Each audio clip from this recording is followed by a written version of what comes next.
Namaskar, India. I'm Laura Neka, and you're watching Bharat This Week, your weekly dose of what's hot, what's happening, and what's shaping India. Let's jump right in. India's first onboard ATM launched. Yes, you heard that right. India has launched its first ever ATM on a moving train. The Panchvati Express in Maharashtra is now home to an ATM on wheels, part of a trial run to boost passenger convenience and generate non-fare revenue. Now you can grab some cash while you dash, the Indian Railway style. UPI is about to go next level. The National Payments Corporation of India plans to onboard 300 million more users, including kids and domestic helpers, and expand India's real-time payment system internationally. That means India's fintech model is going global. Now, if there is no wallet, no problem. India's QR code revolution is taking over the world. India's smartphone exports have hit an all-time high 2 lakh crore in just 10 months. It's now our country's biggest export, all thanks to the 2020 Production-Linked Incentive PLI scheme. Make in India is clearly making it big.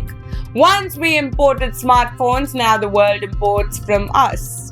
Lok Sabha Speaker Om Birla just revealed India's game plan to becoming a developed nation by 2047 through sustainability, inclusion, and innovation. He emphasized the role of industry and commerce in shaping a self-reliant, powerful India. In a major move towards digital governance, Odisha has made AI training mandatory for all government officers. Tech meets policy, and it's getting real. PM Modi's development push in Haryana on Ambedkar Jayanti, the Prime Minister inaugurated a new terminal at Hisar Airport and flagged off flights to Ayodhya, Jammu, Ahmedabad, Jaipur and Chandigarh.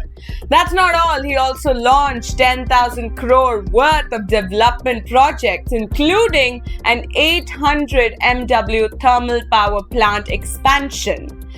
Amit Shah highlights game-changing criminal reforms. He emphasized on how forensic science will transform India's criminal justice system.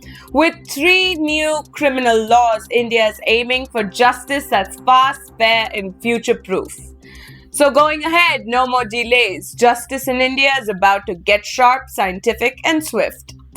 You can run, you can hide, but you cannot escape. Fugitive diamond trader Mehul Choksi wanted in the 13,000 crore PNB fraud case has been arrested in Belgium.